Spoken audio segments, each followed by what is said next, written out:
Welcome to the Bipartisan Policy Center. This is Small Business Week, and so we're here today with Mark Walsh, who is a co-chair of BPC's Task Force on Main Street Finance, and he is also a board member at BPC. We're going to talk about why small businesses are important to the U.S. economy. Well, thanks for having me and bringing this topic up. And it is Small Business Week, a very special week, once a year. And I used to work at the Small Business Administration, as we may chat about a little bit later. But that was kind of our week. It was like, Super Bowl week and everything rolled into one at the SBA. And the outreach to small businesses included an American Express sponsorship about buying in small businesses. So instead of going to the big box stores or giant retailers, consumers were exhorted and encouraged and motivated through American Express to go shop at their local vendors and their local retailers and get their nails done at the local nail salon and all that good stuff. But to your question, why do small businesses matter to the American economy? I think there are really two answers. The first answer is that net, small businesses have represented the most number of net new job growth outcomes in the U.S. for quite some time, probably decades, really, when you boil it right down. Now, small businesses as a label is too broad to really describe what small businesses are. So the nail salon versus the high-tech, Snapchat with five employees that becomes $1 billion company. There's a wide range of what is defined as a small business. But net, it is the single most successful job creator in the United States. The second thing about small business that I'll touch on, my final point, is that they're geographically dispersed.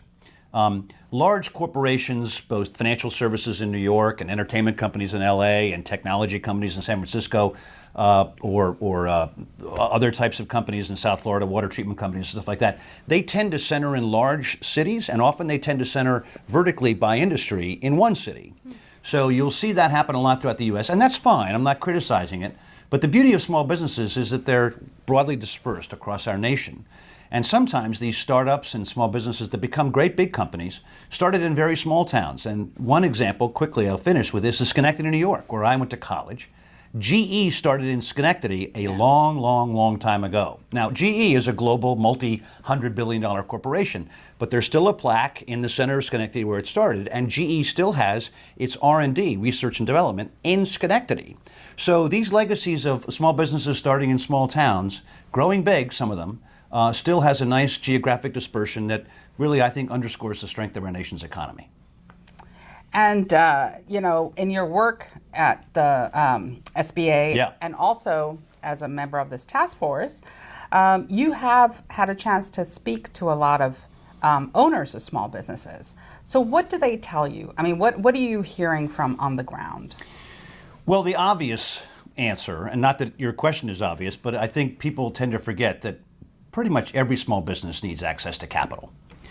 It is the crankcase oil for the engine. It's the lifeblood, coursing through your veins, whatever analogy you'd like to hear. It really is sort of job A, is to get enough money to start and support your businesses. Because most small businesses don't start making money for a little while. In some cases, like Amazon, it didn't make money for a very, very long time until it grew very, very big.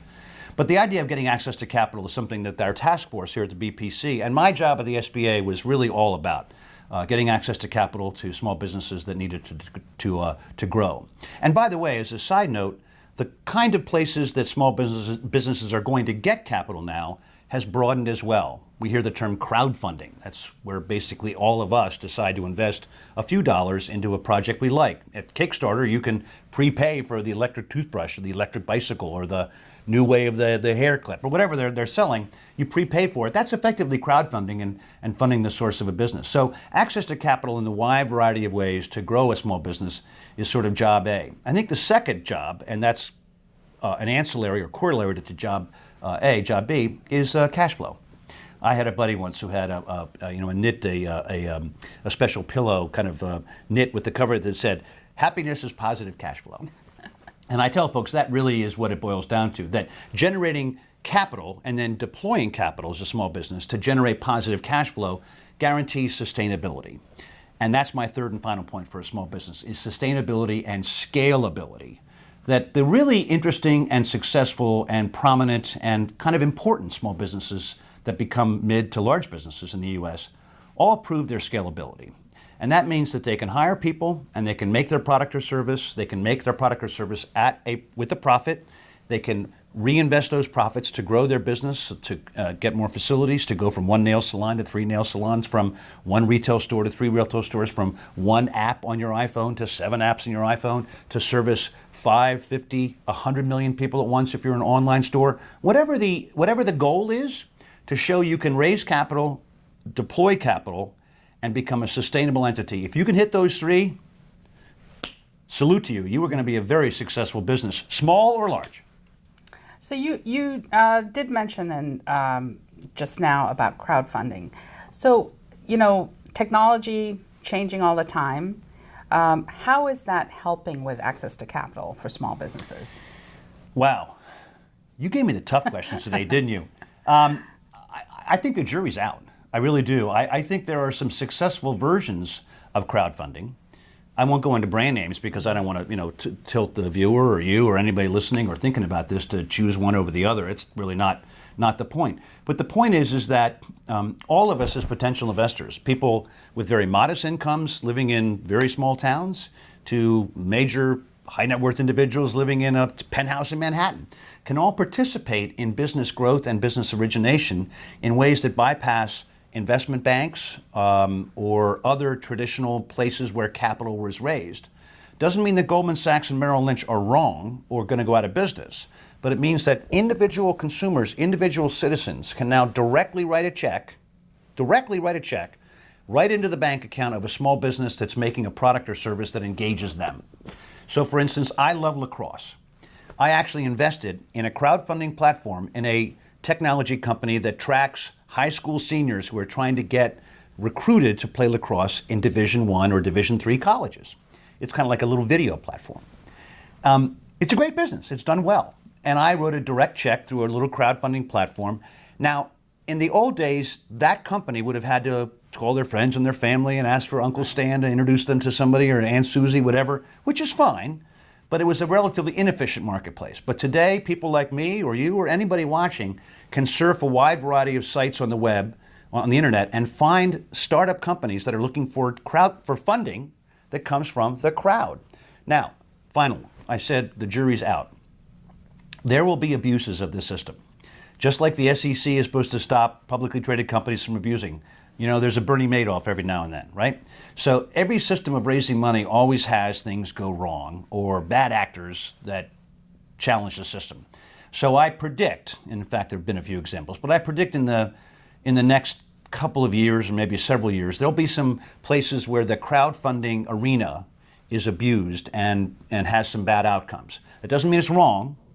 Maybe it takes some more regulation, maybe some more oversight, maybe some more knowledge of the investor and the folks like that. But it is here to stay. I know there'll be some bumps in the road. So you're an angel investor, somebody that, small businesses always, trying to woo. I get the emails. If you were on that TV show Shark Tank, yeah, what would you be looking for? Well, it's funny. I literally just watched Shark Tank for the first time the other night. And I happened to see a particularly bad outcome. The entrepreneur they loved the product. And the entrepreneur was negotiating for the most money, and he ended up turning the Shark Tank panel with each other against him. He actually lost money. I couldn't believe it. The dude, it's like he bobbled the perfect ground ball. I should have thrown it to first. Forget the sports analogy. But having seen it the first time and seeing a bad outcome, I was reminded of a couple of things to the point of your question. First, I wish I had a nickel for every startup that was looking for angel investing from people like me that made the story too complex. If you really, I know we all use the term elevator pitch. It's a very kind of cutesy little phrase, meaning it has to be short and sweet and pithy and grab you. But I am amazed at how many entrepreneurs who are doing startup looking for angel capital just tell a way too complex story. It's the old, if you don't get it, you don't get it, right? No investor is going to invest in something they don't understand. The second thing that, to your Shark Tank analogy, that you see on Shark Tank, and certainly if I were on it with Mark Cuban, who I know a little bit, but others, is I mentioned before, scalability. If you had 1,000 customers tomorrow, could you handle it? If you had 10,000 customers tomorrow, now I'm using numbers as an analogy. If it's a nail salon, it can go from 5 to 50 customers. If that's a physical property, if it's a technology company, from 10,000 to 10 million. Scalability of the enterprise is absolutely key. And the third thing that I would like to see, and I think the Shark Tank folks often focus on, is capital efficiency up to that day.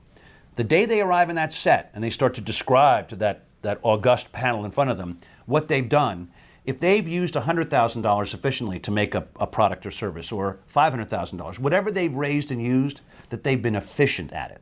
Because capital efficiency is something you need to see early on. Otherwise, no matter what you give them, they're going to blow it on parties and websites and promotion and PR. We all remember remember Pets.com in the Super Bowl. Huge waste of money back in the big bubble. So capital efficiency, scalability, and simplicity. If you hit those three buttons, whether it be Shark Tank or just talking to folks like me, you get a lot of traction. Well, thank you. And thank you from the Bipartisan Policy Center.